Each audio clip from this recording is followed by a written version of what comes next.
Friends, I'm David Neese with EV World News, where we talk about electric vehicles, green technology, and the stock market. I am fortunate to be here today with Brian Wayne. And Brian, thanks for coming on to my show. How are you doing today? Great. Thank you for having me. No, I love it. And you're with a company called Affinitiv? Correct. And tell me a little bit about what Affinitiv does.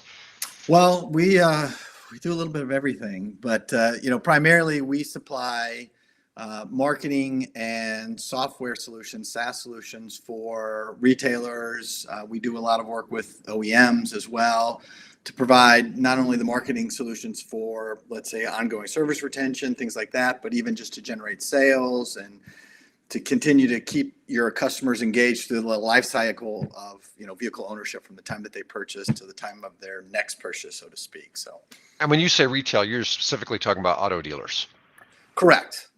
right? Okay.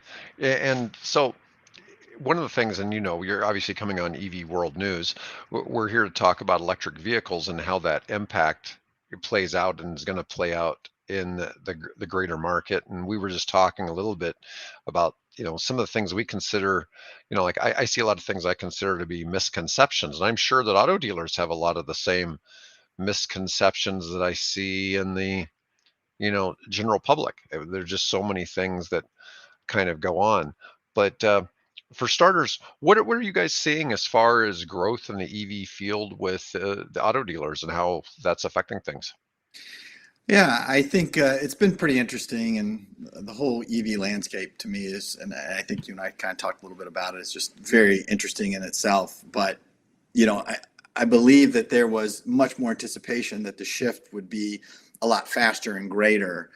But there's still some challenges, right? The infrastructure remains a huge struggle for consumers and even OEs because range anxiety, regardless, is something that anybody I've spoken with, even current EV owners who have never had any issues, it's always on top of their mind, right? So I think that's a big piece of it. But a lot of it outside of that is, I think we're at roughly 7%, 7.1% market share right now on EVs. Probably will top out around 7.3 by the end of the year is what I'm seeing. But all these OEMs have made significant investments, billions upon billions of dollars to make this switch to EV. So it's going to happen at some point, probably. I think some of the stats that I've looked at look around 2025 or 2035, actually, you'll see 58%. So it won't even be 100% conversion, which I think is a lot of the, maybe some of the confusion out there. People think that it's going to be like a light switch and then all of a sudden everything on the road is going to be EV, but it'll take a long time to get there. I think you'll see hybrids become more in play because we're still, again, don't have that infrastructure. Gas prices remain high, but that solves a lot of the range anxiety issues because you'll still be able to travel some short distances on EV.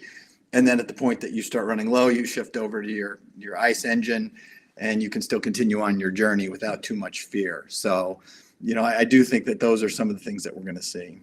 Well, a lot of the things that I see by being, in the EV news space, I see all these new inventions that are coming up and things like that. And I see claims that by 2026, that EVs will hit the tipping point where they start actually being cheaper to purchase.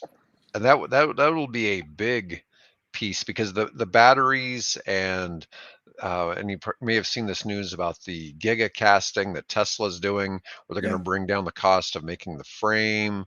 Tesla's planning on coming out with the Model 2, which will be an even cheaper right. electric car.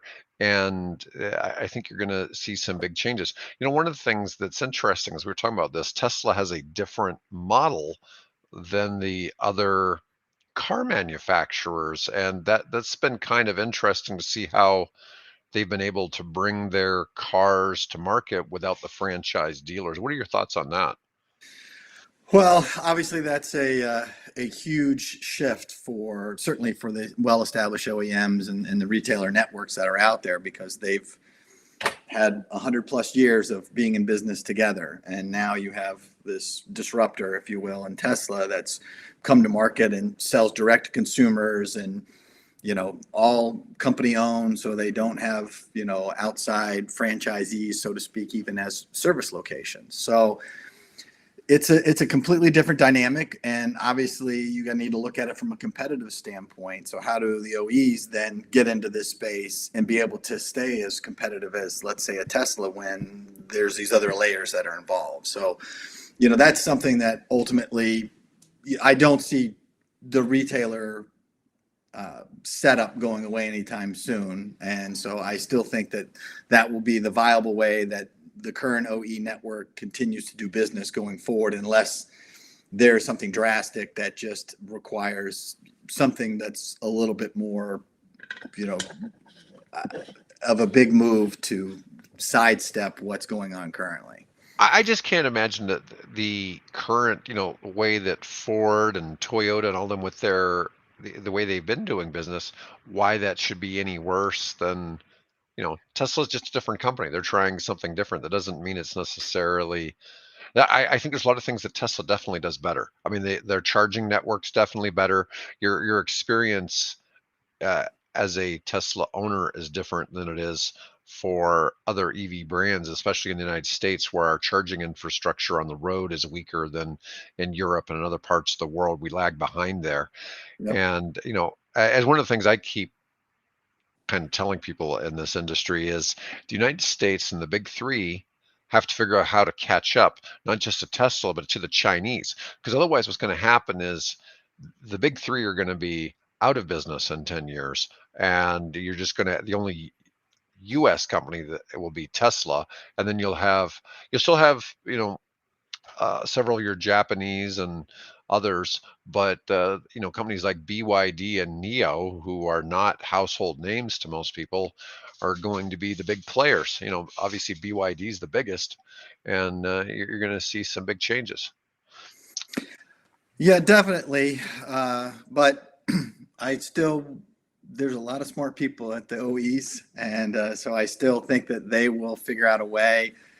One of the benefits, if you think about, especially some of these smaller startups, is there's a wealth and years and years and years of manufacturing expertise that they will certainly bring to this EV program, which, Tesla's had to kind of find their way through that, right? And these OEs have been doing it for years. So you talked about, as prices are going to drive down, and I think that's one of the things that will create that shift, because now they're buying these things at a much larger rate, so they'll have those cost consolidations that they have today on the ICE side of the house, right? That'll shift over to the EV world, so that'll drive the overall cost of these vehicles down.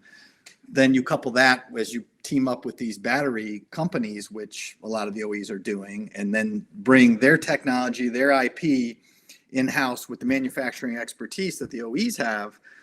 And I think you've got a little bit more of a competitive model. So I do see them as certainly being ultra competitive, and they'll figure their way through this. They've been around a long time. I don't see them just going extinct anytime soon.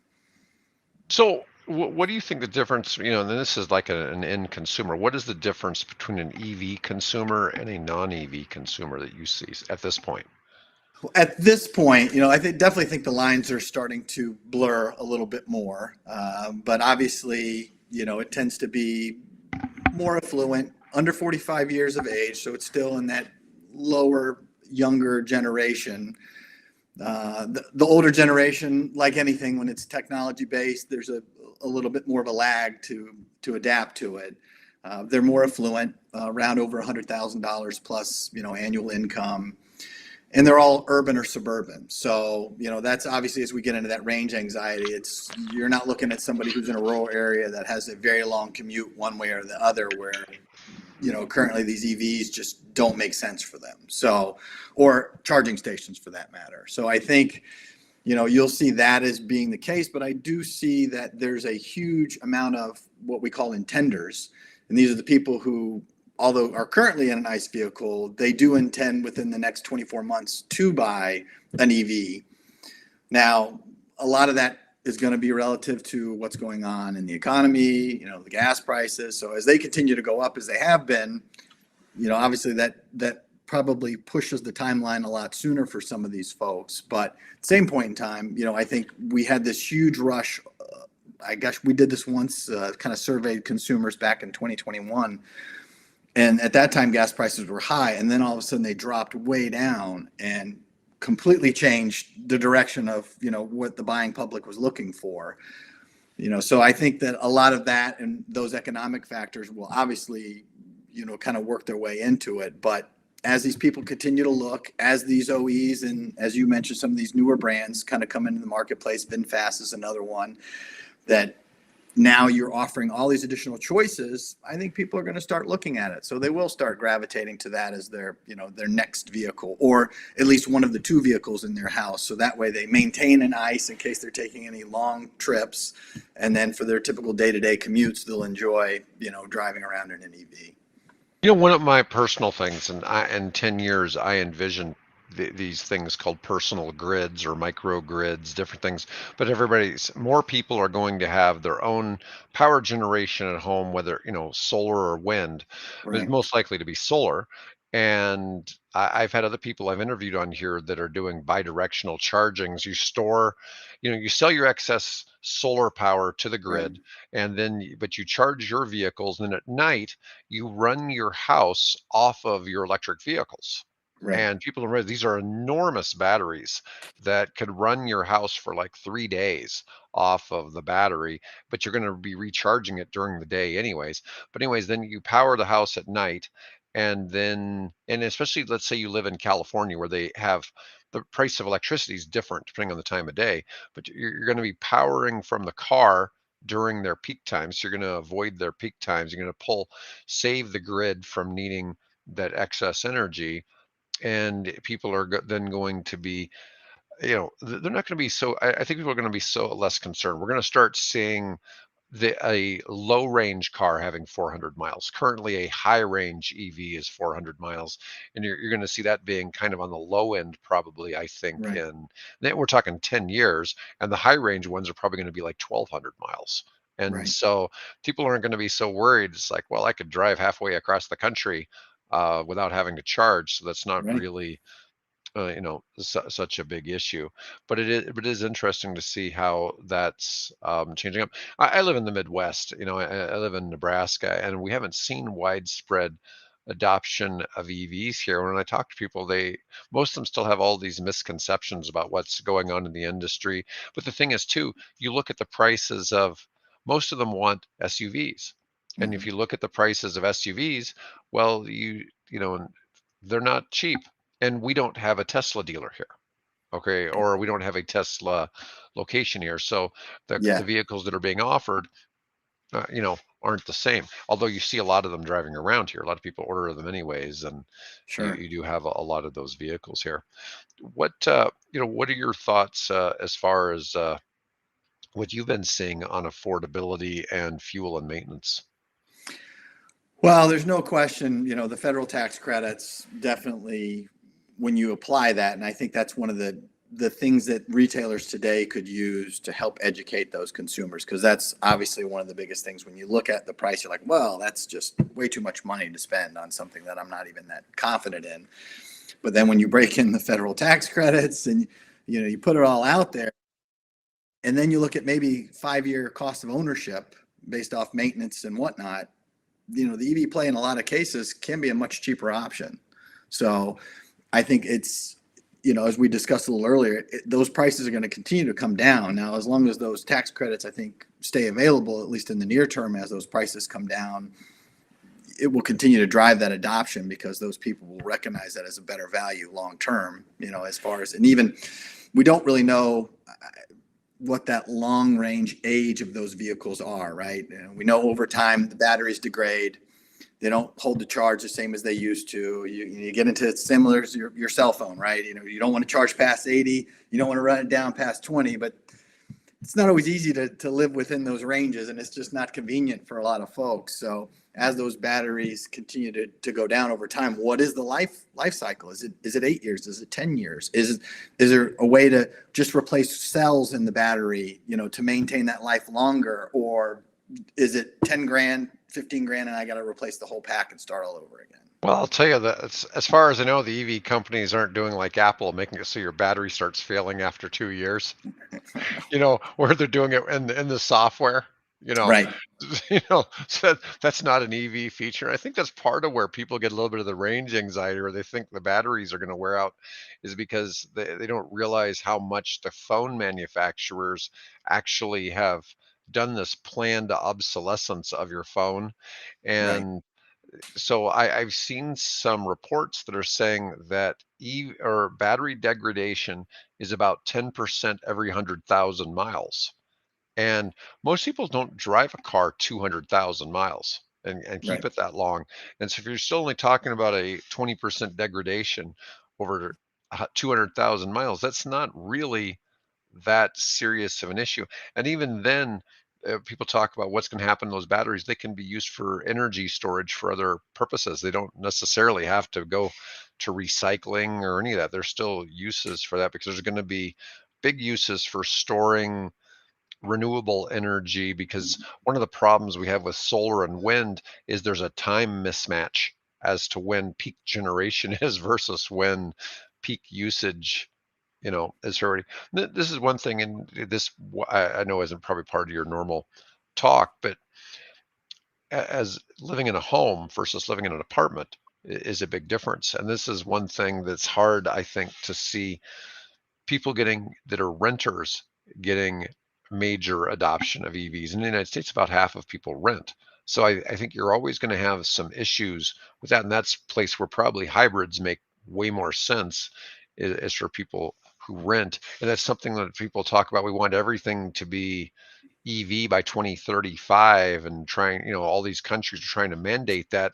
You have to figure out something for those people who live in apartment buildings, right, because it's certainly not convenient for them to charge, and they don't necessarily want to start adding a 30-minute trip to a charging station to their daily routine.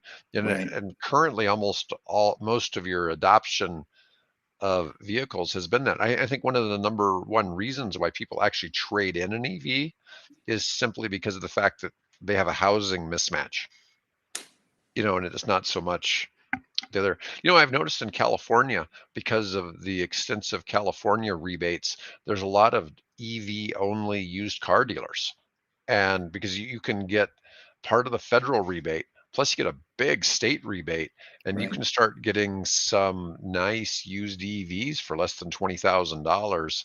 And there's some pretty nice programs. Also, the federal rebate it has to do with the battery components. So there's only something like, on a purchase, there's only like 12 vehicles out of 50 something that are offered in the US that are electric cars that are eligible for the full $7,500 rebate. But if you lease an EV, that changes completely. It's like almost all of them are eligible, or most of them are eligible if you lease. And Right. so it's made leasing really a different thing, whereas leasing's really fallen out of favor with normal sales, in the auto dealer space. Um, so what do you think that auto dealers need to do to attract more people to be interested in coming in and checking out EVs? Well, no question, it's educational, right? And I think part of it's been that most of these retailers, because of the offerings, have been limited to a model or two. But now, as we continue to evolve, and you're going to have more offerings, for a while Ford just had the Model E, right? Now they've got a Model E, and you've got your Lightning, and so there'll be other models that are coming right behind that. So now all of a sudden you've got maybe a corral of EV vehicles that customers can come in and find something that really does fit their needs. You know what? I'd rather have an SUV, or I'd rather have something that's more of a truck. I need something that does more for me. So you have more options available to you. And I think that's going to be part of it, is those offerings. I think Tesla, to me, has always been kind of somewhat of an Apple, in that it's just, there's a lot of novelty to it, even if somebody isn't maybe a true EV buyer. But because it's the thing to have, you got to have your car, especially in California. I noticed that a lot early on. I do think that, that's been kind of the hook for them. But now, as all these other companies come and they have legitimately attractive and high quality and new tech coming, and Tesla's jumped on board now with the bi-directional charging, as you talked about, but that's something that a lot of the other OEs, Ford especially with the Lightning, have had. So it is going to be a neat space to be in as we continue to go through this process of how quickly the technology evolves, because it is evolving, and it's fun and exciting because it's something new and different, whether that's improvement in ranges. I've seen, they're looking at aluminum sulfur batteries as kind of the next iteration of where we go. And then that eliminates a lot of the raw material China dependency that all these battery companies will have, or all the companies will have who want to build an OE or build an EV rather. So it's going to be interesting to see kind of how this landscape continues to evolve. And, gosh, you could throw a dart at a dartboard. I think it's anybody's best guess as to what it looks like. But for the retailer, it's really finding out what the customer needs, making sure that you are able to kind of appeal to that, whether it's a pricing situation. So do you have low cost options?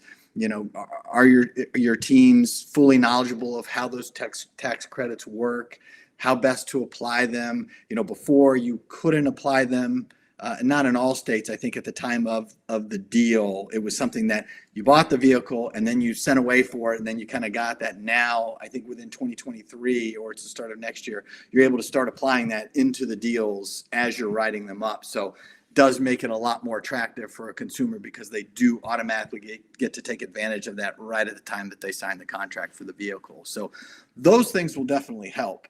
But one of the biggest things, if you think about it, is what company, and Cadillac's done a pretty good job of it, but have really marketed their EV vehicles. I mean, Ford did none of that on a marketing level. There were no commercials. There was really nothing about a Mach-E or their Lightning. They just, demand was there. And now that most of those buyers, and I think that's true for all EV offerings out there, most of those buyers already have one now. So now we need to convince and start educating the public who were on that intender list of why it makes sense to come and buy an EV, because there's lots of them out there sitting on showroom floors waiting to be purchased, and is trying to find those buyers who make a good fit and can afford those vehicles.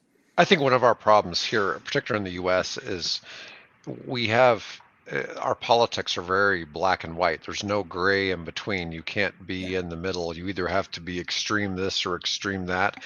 And unfortunately, EVs have gotten stuck in the middle of that.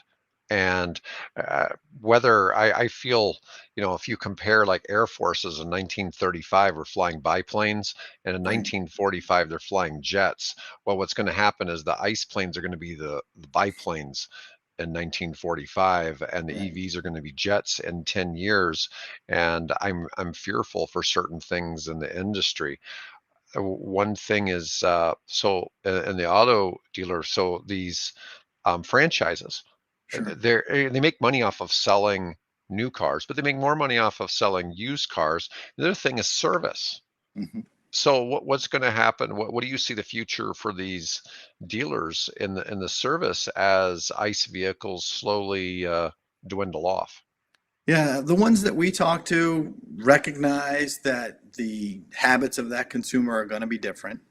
So I think it really is kind of trying to figure out how to meet the customer where their expectations are, right? And to me, a lot of that is going to be, maybe it's mobile service. So now that we aren't dealing with hazardous materials anymore with oil changes, I could come to your driveway and do a tire rotation and inspection on your vehicle right there. So there's no Mhm. need for you even to come into the dealership. I can make your life so much easier. So the convenience and offering that convenience for those customers, I do think that maintenance plans, subscriptions, as you're seeing a lot of these EV companies start to do, will become kind of more of that. This is how a retailer continues to see revenue come through, because to your point, there'll be less service visits, and when Mhm. they do, it looks like currently, definitely the cost is a lot higher than on a routine visit on an ICE vehicle today. But again, you're seeing the customer maybe once a year as opposed to twice a year. So, and really all they ever need to look at is a tire rotation at that point. Maybe it's a filter change, but in the long haul, I mean, their big expense is going to be tires, maybe Mhm. brakes. But with regenerative braking, even that is less than what it would be on an ICE vehicle today. So there's definitely going to be challenges from that regards, but to me, I think it's going to be how do you continue to meet the customer and delight them in the aspects that they want, and to me, they will continue to do business with you. And that's if you can come and show up at my place of work or wherever, maybe I'm stopping at the mall today, and you want to come by and take care of my vehicle while I'm there, that would be great. So, Do those kind of things. so more of a white glove service type provider for those past buyers. That makes a lot more sense. Well, and I think from the sales side of it, you'll see most of those consumers may turn into complete online shoppers as opposed to coming into the store and working that deal. They might do it all remotely and expect you to come by their house and drop off their new vehicle. They may never even show up at a store. I think that's a very real possibility. So what are you seeing with the EV dealers? And I realize you deal with dealers all over the country, uh, comparing the prices of EVs to the normal ICE vehicles. Well, again, when you factor in the longer term maintenance costs and the federal and state tax credits where they apply, I mean, it really at this point is either a wash, or maybe in some cases it could be even a little less costly than it would be. But as we kind of talked about those hybrids, I think that's a nice mix, and maybe that's your gateway to the EV, right? I was an ICE person, now I'm in this hybrid world, and the next time I'm going to fully transition and go EV. So that could be how we continue to move consumers over into the EV world in the long term. But I think from the retailer perspective, the customers that have been coming in for EVs understand, and they're much more educated about the vehicle. So when they come in, it isn't a sticker shock. They kind of know what they're getting into right off the bat. And then it's just a matter of, okay, what I wasn't clear on is how the federal and state tax credits work, and what does that truly make my payment on this vehicle. And as we talked about, do you want to lease it because it's much more attractive if you do that versus a buy? Right. No, I get that. I get that. The there's certainly a lot of challenges are going to be facing the OEMs. One of the things that I see, this is just is U.S. adoption of EVs is lagging behind. And you're talking about the hybrids. I see other tech coming out too, where currently gasoline is like what 30. When you burn gasoline, you're only burning it at 31% efficiency. And I've seen some tech out there that I've seen the patents. They're saying they're getting up to 54% efficiency and combining some things with hybrid tech. I'm seeing some concepts that may drive hybrids to 200 miles per gallon on fuel and double the horsepower of, say, diesel, and some things like that. And so I think you're going to see some interesting tech. They all definitely are carbon reducing. All these Right. ideas are carbon reducing because they're reducing your reliance on fuels, and I think you're going to see some different plays in that regard. But I do wonder what's going to happen to like Ford, GM, and Stellantis, at least in the domestic market, if they don't adopt. Obviously, Tesla has things figured out. I mean, it seems like Tesla's 5 to 10 years ahead of everybody else, and it's a challenge to kind of see the people catching up. I heard was it Jim Farley or whatever from Ford? He was talking about they have 150 different software vendors at Ford, and trying to make everything talk is a problem. They're trying to, for EV, bring their own IT people in house to try to write that software for the EVs, and they're just years behind Tesla. And any thoughts on that? Well, I do think that there are some others, and I don't know that I'm allowed to speak to one of them because I was there when they were talking about it, but they've done where they have a single control module in the vehicle for their EV. And so it negates that whole thing that you're talking about where I've got processors from this one and I've got this over here, and how do we make this all work? They have like a single source of, kind of a computing center that manages everything. And I think it's brilliant. So I do think, and I never bet against the OEs. The two things I never bet, one is the retailers. I never worry about them because I don't care what's happened in this world.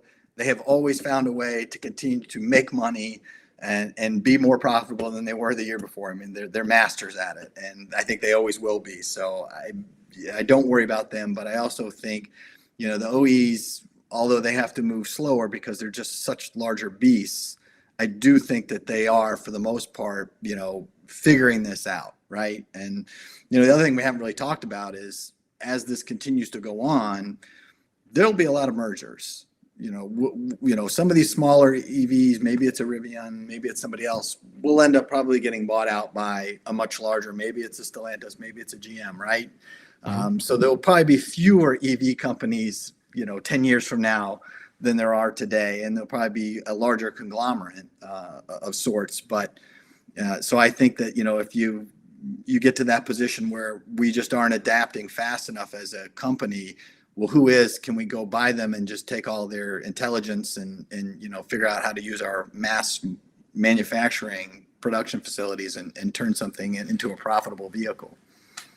What do you think are the threats for Tesla? So Tesla's, they're different. They don't have the dealers. What do you think are the threats are for them? Well, to me, I think they're threats to themselves. Right now they're kind of leading the game, if you will. So at some point, they've got to continue to evolve, and it sounds like they're doing those things. They have this very inexpensive EV vehicle, which they're getting ready to announce, and see how that goes. But I do think that they will probably be in the driver's seat for a very, very long time. But without question, as more and more of these competitors have entered the marketplace, their market share has dropped. I think they were around 75, 77% a couple of years ago, and it's, about 10% less than that now. So as there are more choices, people will gravitate towards where they go. And a lot of the research that we've seen shows that those people that buy an EV tend to stay loyal to that same EV company. So if they didn't buy a Tesla, their next EV most likely will not be a Tesla at that point, unless they just had a very bad experience. But again, that may also change as we continue to have more and more offerings from all these other companies. And this is very intriguing.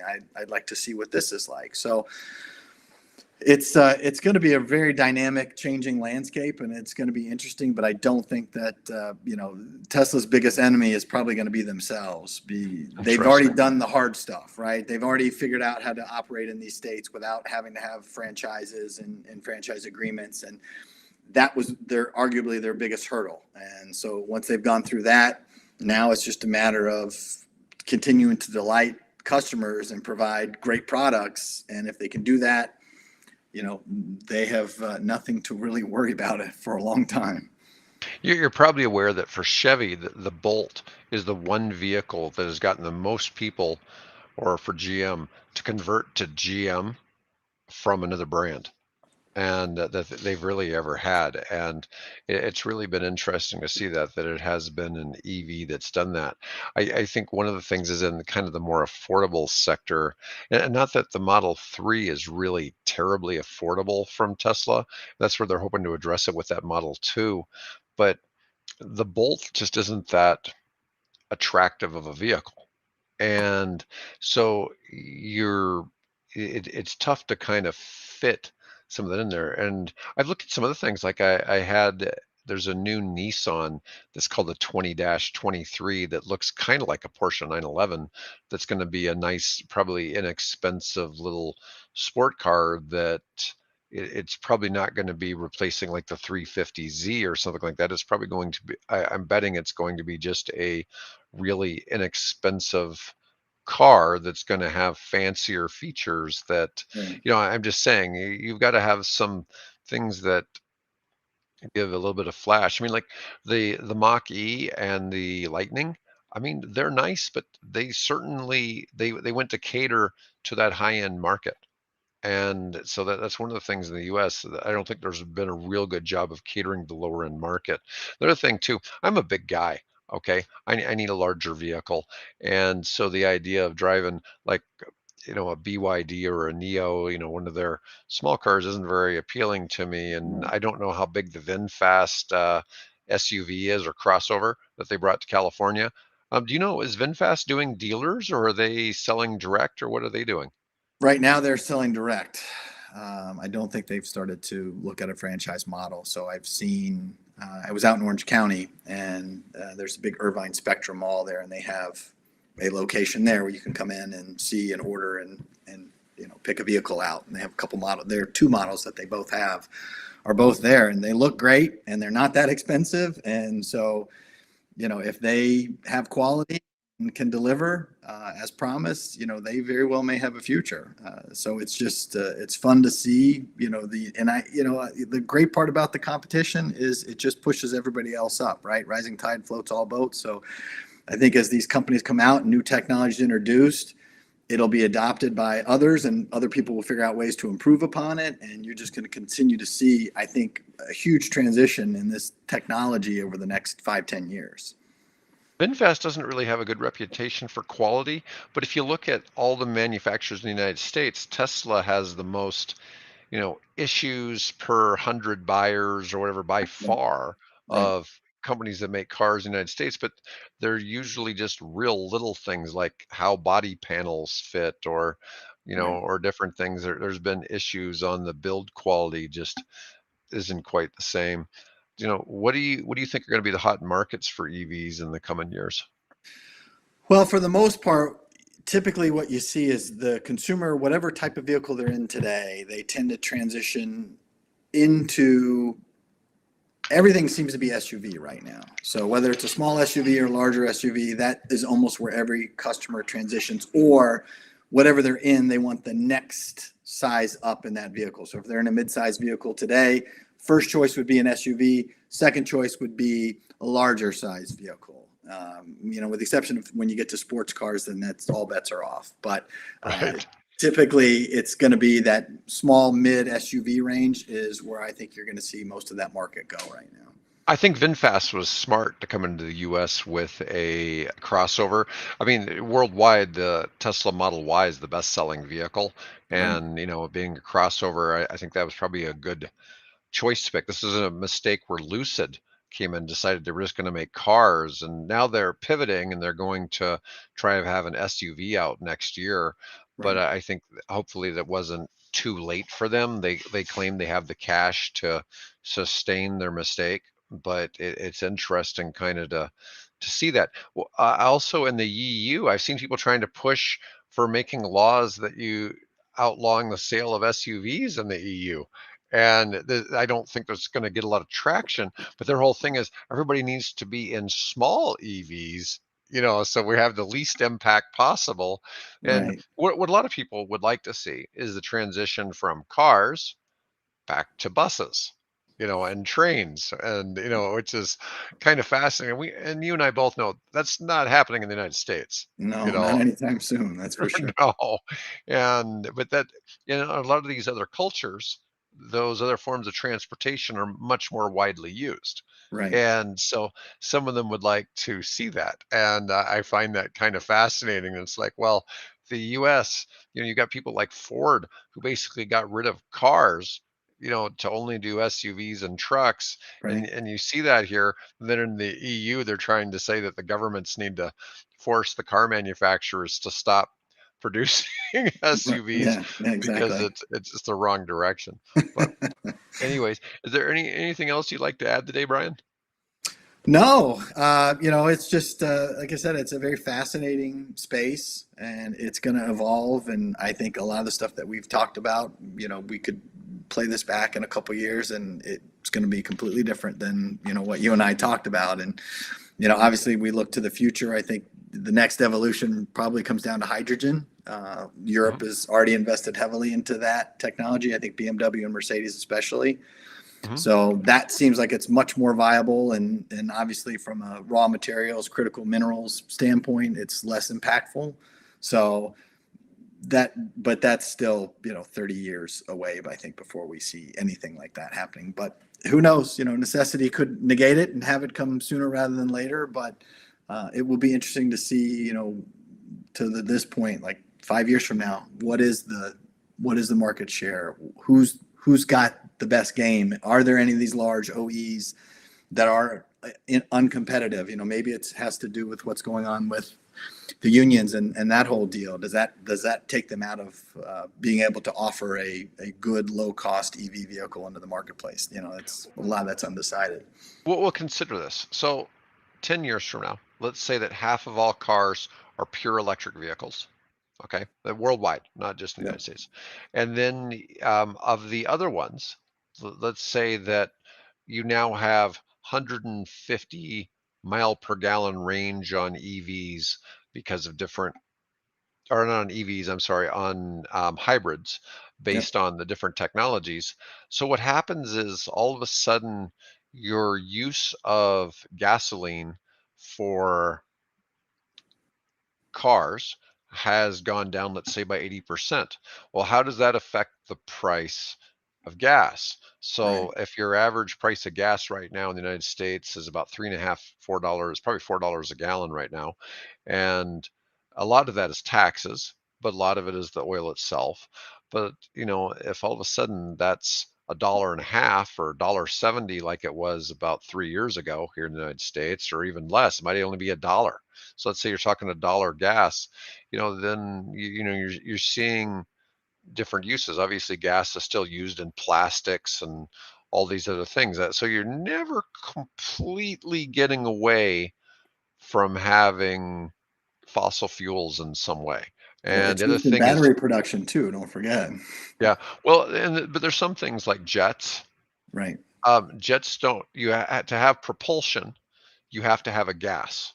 Right. So, so you can make, I've seen where there's battery powered turboprops coming, as the batteries get lighter and more powerful with these solid state batteries, you're going to have some actual electric aircraft, but they're not going to be jets and they're not going to be rockets going into space. So you're still going to have, some interesting things. But anyways, that's more for another day, Yeah, different for sure. discussion. Yeah, uh, Brian, I really appreciate you coming on today and having this chat with me. And I'm hoping that people will watch this in the future and they'll see, your opinions on what auto dealers and things are going to have going on. And they'll get great value out of this. So No, it I'm was a gonna. I'm sorry. It was a great discussion, and like I said, I love talking about this. I think it's fascinating. It's one of my favorite things about being in automotive all these years is it's always something different every day, and this is kind of the latest and greatest, and it's going to be fun to see where this goes. Great.